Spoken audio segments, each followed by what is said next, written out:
The UK's dominated the land speed record for nearly 40 years and now intends to put it so far out of reach it will effectively retire it. Now on BBC World News, Andrew Harding travelled with the team to the salt flats in the northern Cape of South Africa with exclusive access as Bloodhound.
To Mars like about this whole project. Imagine trying to do something as complicated as this in a climate like this. Today it's about 35 degrees centigrade. Yesterday it was touching 40. But there they are. Inside the tent, a quiet frenzy. At the centre of it, the Bloodhound, flown out in pieces from the UK and now being reassembled. The aim this year to test the car at speeds beyond 600 miles an hour. We've got a whole range of people, and that's key, it's getting the right people, but you've got Formula One mechanics, you've got aviation engineers, military, non-military, fabrication, welding, milling, you know, all the skills we need to keep this car going. It's satisfying to be part of a project that's this unique. You know, there's not many people on the planet doing this sort of thing. I'm in heaven, doing what I want to do. Fiddling around, trying to make things work. Yeah, fiddling around, trying to make things work, helping the lads out if things don't work, making things for them. As for the driver, if you could invent someone with the right credentials to steer the Bloodhound towards 1,000 miles an hour, Andy Green might be what you'd end up with. Oxford mathematician, RAF fighter pilot, a character of almost fanatical focus. I'm guessing you're not a superstitious person. You would be guessing right. You don't have any rituals. Yeah, good preparation. That's it. That's always a ritual that's worked for me in the past. But behind that cool exterior lurks a fire and a salesman. Bloodhound is the first high-speed straight-line racing car of the digital age. We can now tell a story that nobody has managed to tell before in a way that nobody's told it. The YouTube generation, the power of the internet, we can actually share the engineering adventure and the fascination of the science and technology with a global audience. Green is not new to this unusual business. That's him back in 1995, being selected to drive another British vehicle, the Thrust Supersonic Car.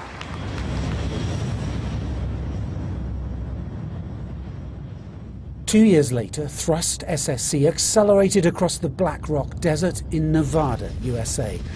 At the time, no one had ever broken the sound barrier in a car. You could hear the team's tension. Then they listened out for the sound of success.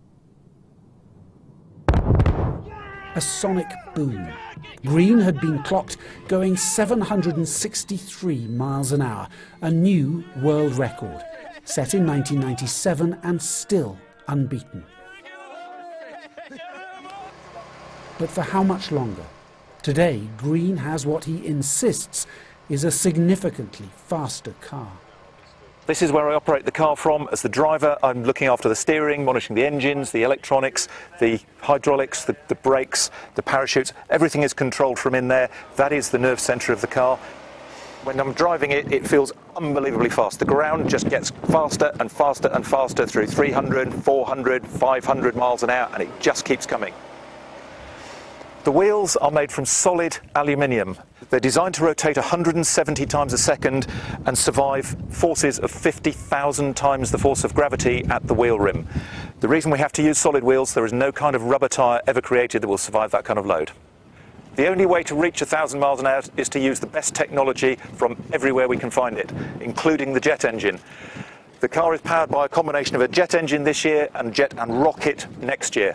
The jet engine we have is the Rolls-Royce EJ200, the Eurofighter Typhoon engine, the most high-powered, sophisticated, and most importantly for me, the safest jet engine in the history of military aviation.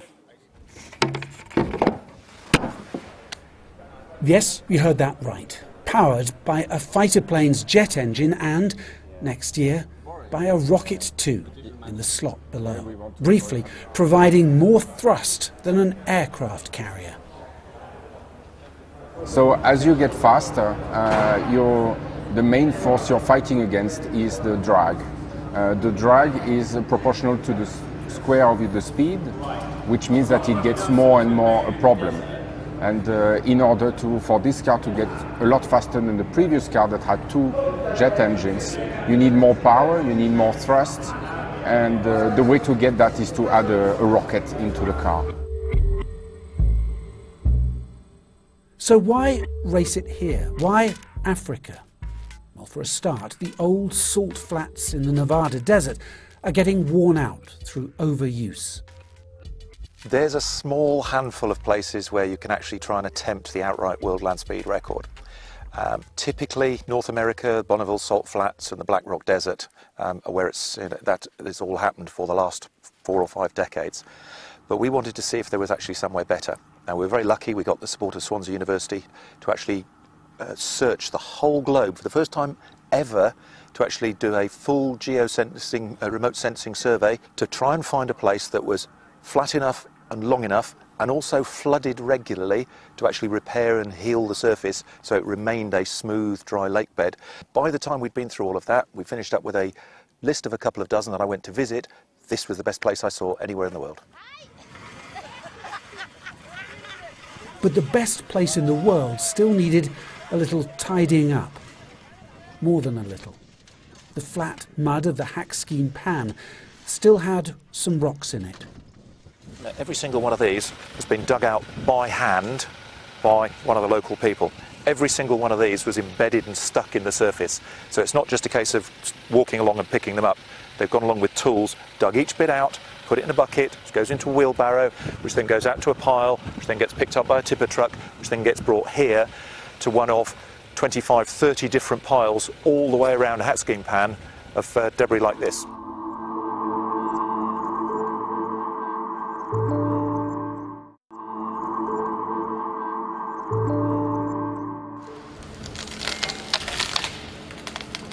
With a clear track, the tests can finally begin.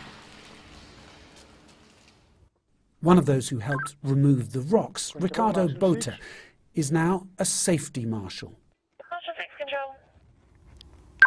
I spotted some part on the track. The Bloodhound can cope with dust, but anything bigger, rubbish, or perhaps a dead animal could spell disaster. Between that bakkie and that cone. Both sides are in my It's white, like looks like white paper or something. It really does make me nervous because if I'm making a wrong call, it can mean the run can be stopped or anything could happen. One piece, there's two more pieces. Ricardo is right. 2 pieces of paper are removed. Moments later, Andy Green roars past. That was awesome, mate. That was awesome, really. Just the banging sound, the parachute, the slowing down, everything is awesome. Yeah. There is something bewitching about watching the Bloodhound. For Ricardo, being part of this project is not simply a welcome job. It's changed his life, maybe even saved it.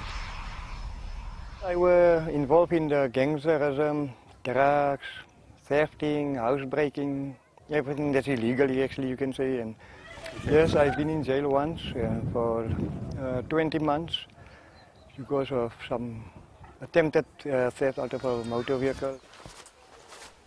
Those days are gone now. Ricardo left Cape Town and went to live in this remote village. A slower pace of life now, except when the Bloodhound is on the track. So you've been involved closely with the whole process of the Bloodhound project. What do you think of the whole idea of trying to go crazily fast in a car? From my point of view, that's a madman's work. But in reality, I think that's what pushes you to it. Madman's work? Perhaps. In the midday sun, the team prepares for a string of test runs, aiming to push the car over 600 mph, checking the parachute that slows it down. Andy, what's going through your head? Preparation for the run. We're going to get the car ready, start the engine in the highest temperatures it's run, and then I'm going to do a gentle left-hand turn. We're pointing exactly into wind at the moment, line up with the track, 500 miles an hour, double shoot deployment. This is something that nobody has ever done on this desert, on this car before, which is why we're all concentrating to get it right. Malcolm.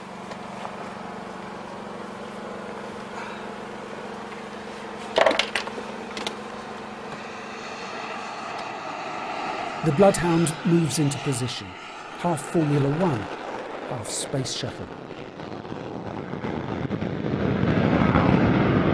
And there it goes! An extraordinary moment. 6 tons of car, and within 30 seconds it's going to be going at 500 miles an hour. And then, of course, it has to slow down, which is why it needs such a long track. It'll have to take about 5 miles to come to a stop.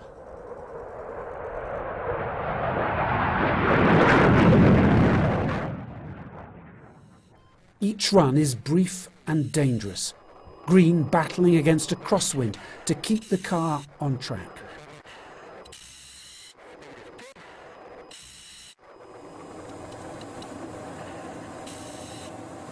At the 450, 500 point, there was a big gust of crosswind, big being 10, 15 miles an hour, and the car actually pushed off and yawed quite heavily, as large as anything we've seen so far.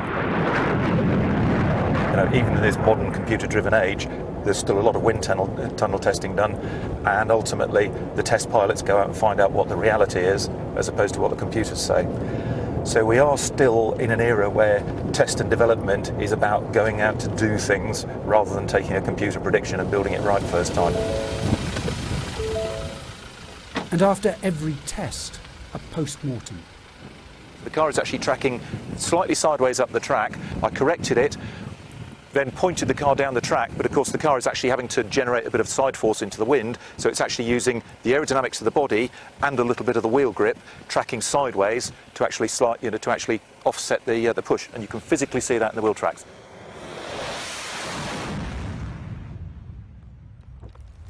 Have you always been obsessed with speed? Do you feel that you're obsessed with speed? Glad you came to the second part of the question. No, I don't feel I'm obsessed with speed. I've been lucky enough to fly jet fighters for the Royal Air Force as a career. Best day job you could possibly ever have. I've loved every second of it. But the most satisfying jobs I've had in the Royal Air Force have been since I stopped flying. managing operational campaigns in the Middle East, out in Afghanistan, and more recently the air campaign over Libya, protecting hundreds of thousands of people from being shelled by pro-Gaddafi forces. I've also, in the time that I originally trained as a mathematician and then spent a career working as a fighter pilot, developed a fascination for the science and technology of what makes aeroplanes fly, what makes things work, and what makes things like fast cars go fast. So having something with a blank sheet of paper saying, build a car, any shape, any design you want, just needs to have 4 wheels, and you can go and break the land speed record. As a scientist, I find that fascinating. As a fast jet pilot, it's the most intriguing challenge on how would you control a vehicle, not just fast, but safely at these sorts of speeds, and how do you manage the team and the track and everything else. So building all of that environment so you can run a safe supersonic land speed record, that, as far as I'm concerned, as a mathematician, as a fighter pilot, it's my dream job.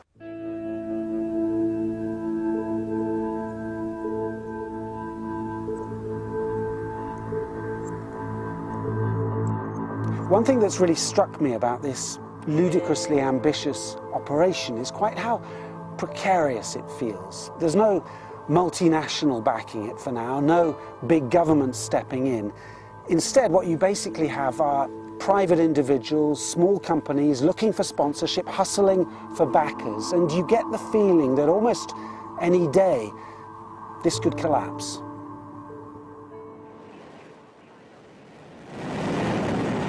And it nearly did collapse. 1 year ago, the Bloodhound project ran out of money. The administrators were called in and issued a final appeal for a new investor.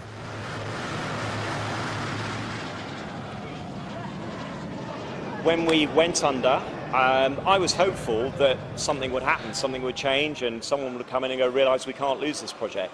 But we got to a stage where I personally thought that was it, and it was a real shame. And I'd even been told that the administrators were looking to break the car down and sell the components just to just pay some of the debt that needed to be paid. For scrap, yeah. The project has tried to go broke so many times, where we're struggling for bits of cash and then a new sponsor would come in, or we'd find a different way of doing things, find some support. So it has always been up and down. And the Thrust SSC program back in the 90s was exactly the same. So I still had my summer of 1997 head on with it. If we keep going, then the one thing we can't be blamed for is giving up. We will keep going and try and find a way. But then a Yorkshire businessman, an engineer, stepped forward, motivated, he said, not so much by the land speed record, but by the thought of inspiring a new generation of engineers. This is an expensive hobby. I mean, I know it's not a hobby, but still. Yeah. So, I mean, obviously so far I've been paying for this, which is, got quite expensive over the last few months. But my view is I'm looking at it as a business, so I guess I'm investing in the project on the basis that the project has a value, and therefore it will then sell that value and bring the money back in to cover the costs. Whether I get money back or not, I've got no idea. It's probably unlikely. But from sponsors, sponsorship.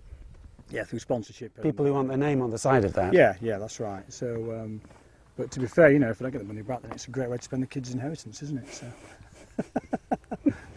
And is there a bit of you that can see the sort of absurdity of this, the kind of Monty Python-esque element? Every day. Every day I go, why are we doing this? But this is still an expensive gamble. And the tests aren't going smoothly. The Bloodhound's alarm system warns of a potential fire on board. And it might actually be getting very hot in there. Yeah, it is. It might actually be telling us the real truth of, guys, it's really hot in here. You need to look at the temperature shielding around that bit of the bodywork. So, although it's going off, it may actually be telling us a real piece of information that we need to look at before the next run. And now, a worrying delay, as the engineers decide they'll have to remove the entire jet engine. If they can't find the fault, that could be it. Another all-or-nothing moment. The outside casing's melted, it's gone a bit crispy. You'd expect that at a lot higher temperature. So I think what's happened is there's been a bit of glowing gas, if you like, coming through in here, and that's what set this off. Fault isolated and fixed, the Bloodhound is ready for a final speed test.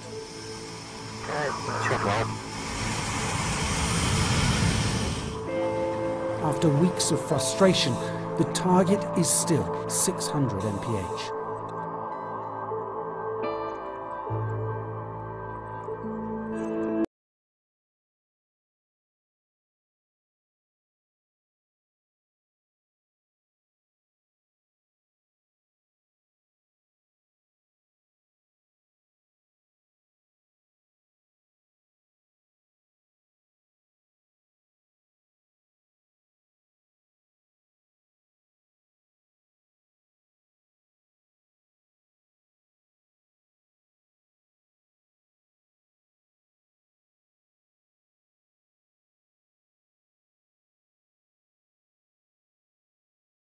Line of a great car and a great surface, it's time to go faster.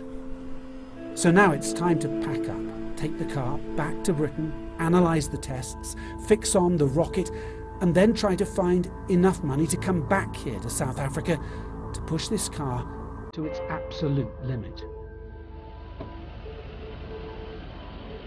So another test completed, more lessons learned. And as exciting and dramatic as all this is, you do really get the sense that this is going to be very slow, this entire project, trying to get the car in the shape for it to break the land speed record, and then maybe at some point in the future crossing the 1,000-mile-an-hour mark.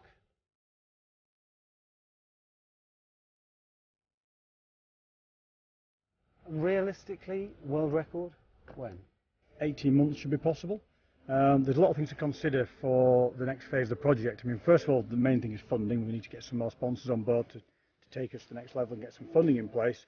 But until we actually work out how much we need, then we can't really sort of do that. So we're doing all those at the same time. But we need to design the rocket and get that fitted and make sure we can work out how to operate the rocket safely. Human race has always gone on to pushing the boundaries, and some people argue, well, the old, cars are no more, but forget it's a car. We are pushing the boundaries of engineering to its absolute limit. Is there a bit of you that wonders whether it's worthwhile? Absolutely, yeah. I mean, and everybody says about this particular project that it may be the last land speed record as we know it, And so I think that's why also I was keen to get it, because we're going to push it so far that it just becomes out of sensible reach in the modern world, And I guess that's one of the ambitions of the project, is the fact that if we get that, then it will then stand almost forever,